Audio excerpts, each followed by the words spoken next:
Sa lahat po ng nanay, mga lola, mama, isang pinagpalang araw ng mga ina sa inyong lahat.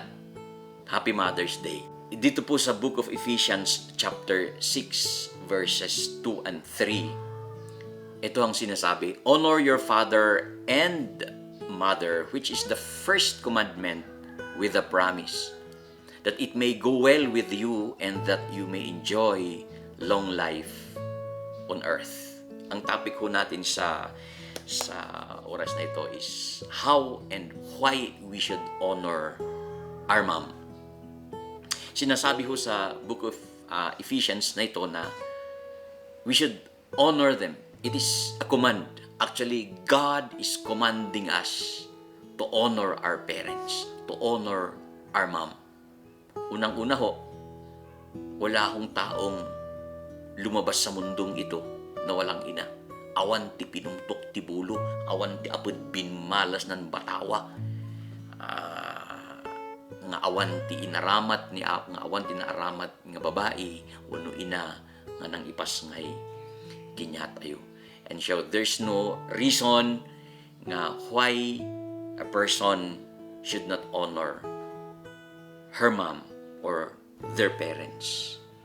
Why and how we should honor our mom? Number one, let's honor our mom unconditionally.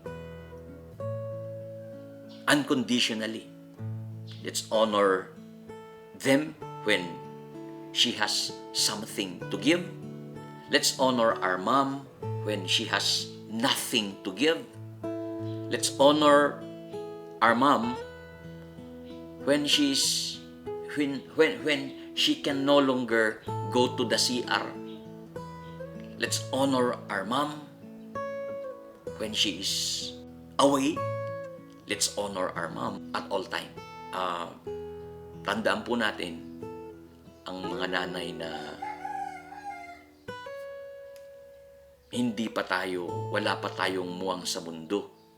Wala hong ibang taong makagagawa ng ginagawa ni nanay. At gagawin natin yon hindi dahil utang na loob sa kanya, but it is absolutely commanded by God. Pangalawa ho, how and why we should honor our mom. We should hug them affectionately. Minsan, madalas pa nga, lagi nating tinatanong tuwing umaga, niyakap mo na ba yung anak mo? Niyakap mo na ba yung bunso? Niyakap mo na ba? Inarakop mo ba di anak mo? Niya pa nag-eskwela, inarakop mo ba? May mga ganyang katanungan. But how about niyakap mo na ba si nanay? It might not be our culture for some. Mabalin nga hanta yung kultura nga ar-arakupan ti bakit nga rodan. Bay amata dagi yung ubing laang ti maarakop da ni agat dagaan da ita. Bakit dita? But, nadaman iti maysa kan dagiti pamuspusan. Tapno karkaro nga bumilag ken pumigsa despite iti tawen nga nagawaat dagiti nga inatayo. We should hug them affectionate. Pangatlo, let's show our care of understanding sympathetically. DJ ngay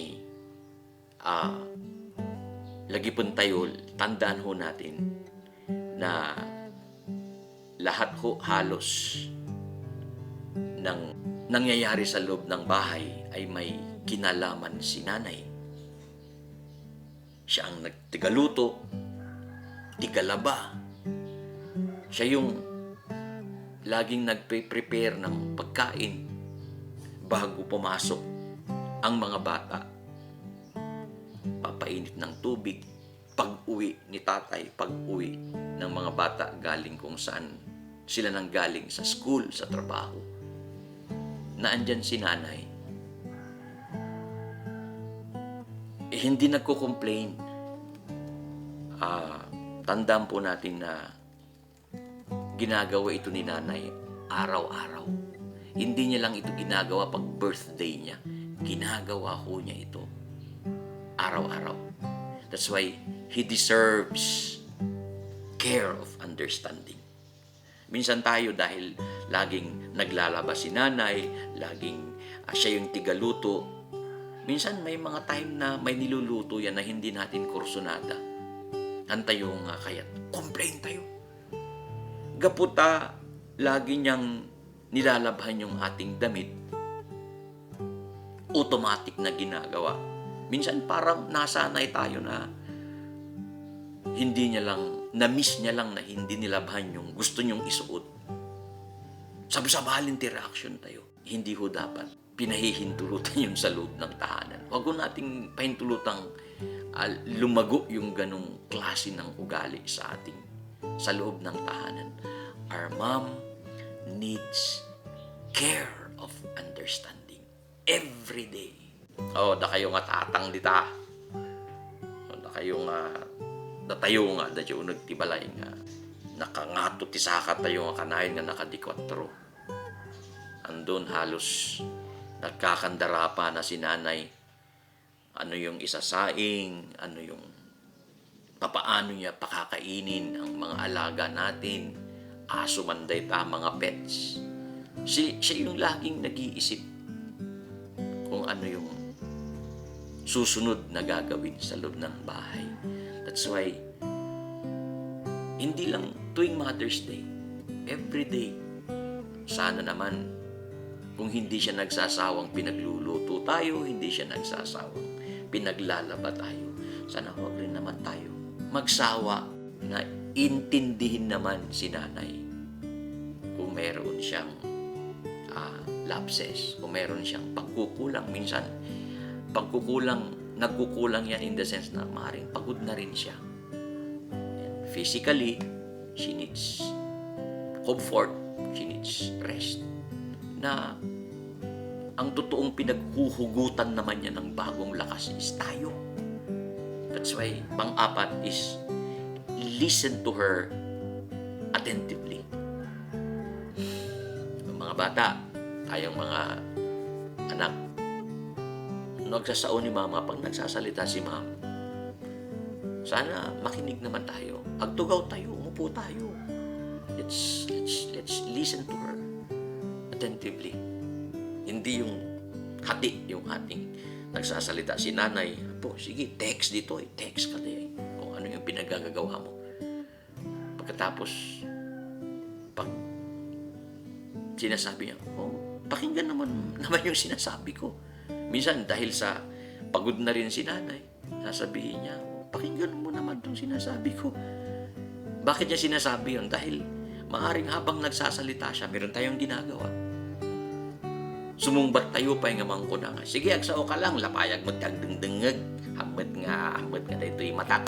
Bayam ti matak tag kong computer, nga dito lapayag kumot ka dumdungeg. Sinusumpatan pa natin si nanay ng balagbag na hindi magandang, that shows our attitude na, hindi tama. Our mom needs hindi lang comfort every day, hindi lang hug every day, hindi lamang honor, but every time our mom is talking, communicating, let's listen, let's allow our heart 100% undivided listening to our mom. Why? Yes, dahil lahat ho ng routine natin sa loob ng bahay, siya yung talagang concerned dyan. Siya yung talagang nababahala kapag wala ng ulam. Siya yung nababahala kapag hindi tayo gumagawa ng assignment. Siya yung nababahala. Siya yung, madandanagan no awanan ti gatas nga inuman dagiti ubing. mula pagkabata, yun na yung laging yun na yung naging routine ni nanay sa atin. That's why, ngayon naman na lumaki na tayo, na pwede na tayong makinig, pwede na tayong makakommunicate kinyada. Every time naman na nagsasalita sila, just listen. Na-remind ko sa akin yung situation, minsan si Elisha, the prophet Elisha went to Shunem, at meron sila doong na-encounter na mag-asawa na hindi nabiyayaan ng anak. Ito yung scenario. 1 Kings chapter 4, verse 14. What can be done for her? Elisha asked. Gehazi said his assistant. Well, she has no son and her husband is old. Then Elisha said, call her. Tawagin mo siya. So he called her and she stood in the doorway. About next year, about this time next year, Elisha said, you will hold a son in your arm. No, my Lord, she objected. Don't mislead your servant, O man of God. But the woman became pregnant, and the next year, about that time, she gave birth to a son, just as Elisha had told her. The child grew, and one day he went out to his father, who was with the reapers. Agap-gapas da, agap-apit da. My head, he said to his father. Anina, nasakit yung ulo. Biglang sumakit yung kanyang ulo. His father told a servant, carry him to his mother. Grabe. Madalas, ito yung nangyayari sa loob ng bahay. Kapag ka nagkakaroon ng problema, kapag ka nagkakaroon ng seryosong problema, ang takbuhan si nanay. Meron din minsan ang takbuhan si tatay, pero madalas si nanay ang takbuhan. And maging karamihan ng mga tatay, pag tumatakbo yung mga bata sa kanila, Daddy, tulungan man siya, kasapolak the subject and predicate. Sinasabi ng mga tatay, sa nanay ka lumapit, agtaray ka ni mama tikadaan ti solution. Number 5 is, tandaan ho natin na moms or mothers are the greatest helpers in the world, in the universe. They are the greatest helpers in this universe. Grabe. Estudyante, pag mayroon kang hindi alam na assignment mo, nandyan si ma'am, willing to give up kung ano yung ginagawa niya, maupuan ka lang para maalalayan sa assignment mo.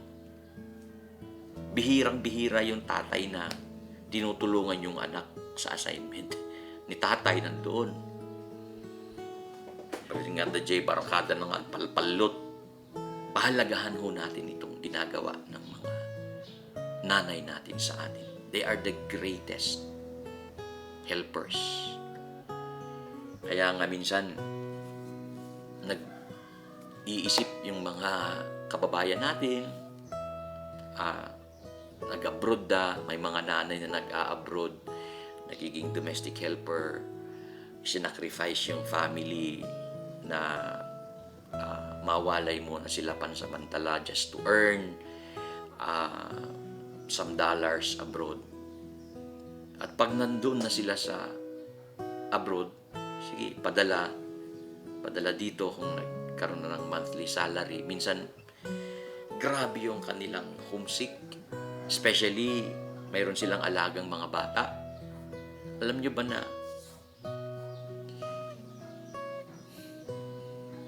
every time na inaakap or inaalagaan yung anak ng may anak, Chinese man yan o Amerikano. Ang totoong naaalala nila ikaw. Tayo.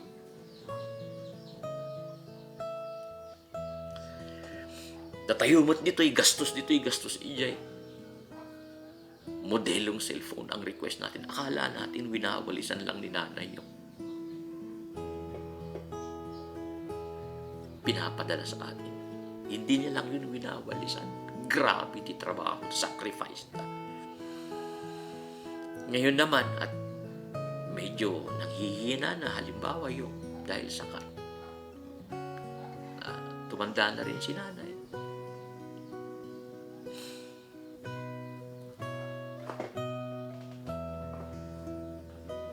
She deserves, they deserve honor. They function inside our home more than katulong. They prepare our rooms before bed. They prepare food before lunch, dinner. Sila ho lahat. Nagtatawag na lang yan kung, mangan tayo, kakain tayo. Tayo naman, wala na nga tayong ginawa maghapon. Pahirapan pa yung pagtawag ni nanay sa atin. And yet, hindi siya nagsasawang ginagawa ito araw-araw. Why we should honor our mom? Because they are the greatest helper in the universe, not only inside our home. And number 6, why we should honor them? Always remember her gratefully. Sana naman, huwag tayong,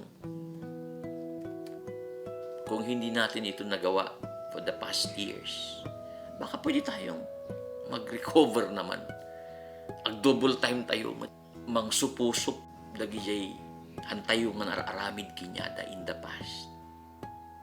Manulaang mat dijay. Agsapa, nga mang kunaan tayo nga, good morning mama, i-greet tayo mat isoda.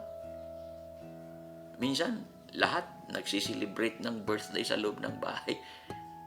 Tatandaan natin every single birthday, pero si nanay hantayo pi man nga malagip mo nga ni nag-birthday kayam ni mama, awan din ang lagip our mom gives her best years for our life. May mga nanay dyan na wala nang inaatupag kundi yung nakakita kundi yung magiging future ng mga bata, future ng family. Hindi na niya maasikaso yung sarili niya, na kailangan din niya namang sanang magkaroon ng bagong damit. Kailangan niya rin paminsan-minsan na mag-ayos ng sarili, pero hindi na niya naasikaso yun dahil halos lahat nung panahon niya, yung time niya is nailalaan sa atin. That's why every day she needs honor. Number 7, we should remind her how she's needed constant. Sana wag nating iparamdam kahit minsan. Wag nating iparamdam sa mga nanay natin na never nating gawin na ang nanay natin, she is no longer needed in our decision, in the family. Huwag sana nating iparamdam sa kanya kahit minsan na nire-reject na natin siya sa mga gusto nating gawing decision. Like for example, sa marriage, sana laging kasama si nanay sa plano. Ano man yung ating gagawin, ginagawa, huwag natin siyang, hingan natin siya ng opinion, hingan natin siya ng, kahit na yung gusto mo ang masunod, but we need to submit it to our mom. And sasabihin natin, Mama, gusto ko na sanang mag-settle down ito yung plano ko. Ano yung masasabi mo? Let's listen to them. Huwag yung plastar tayo lang kinyada at nalpasan na decision, then sasabihin natin, Ma'am, you have to follow this, you have to give me this, or else. Sana nating sasabihin yun sa ating mga nanay. Kung meron mang nakapagsasakit, napakasakit na experience ng isang nanay, napakasakit na huwag naman sanang mangyari sa mga nanay natin, is yung darating ang punto na makikita niya na ang kanyang mga anak o ang kanyang pamilya is nire-reject na siya. Because we should remind her constantly that she is important. She is needed every day. Hantayo nga iwalwalin isuna, iti anyaman nga tungtungan tuunod ti balay. Ito yung nakikita kong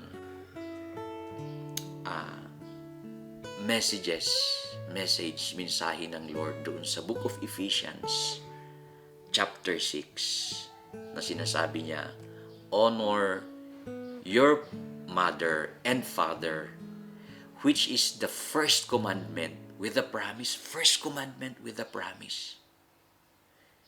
May kalakip ditong pangako. Ano yung pangako yun? Ano yung pangako na yun? That it may go well with you, that you may enjoy long life on earth. Yung pala yung sikreto. Siguro lahat ho tayo gusto natin ng long life. You want long life? Hindi lang long life, but long life na punong-puno ng kasiyahan. Enjoy long life on earth. Let's honor our mom every day. Again, Happy Mother's Day. Pinagpalang araw para sa mga lahat ng nanay, mga asawang babae, lahat ho ng lola, at sa lahat ho ng magiging nanay sa mga susunod na taon. God bless you all. Saludo kami sa inyo, and we continue praying for you. In Jesus' name.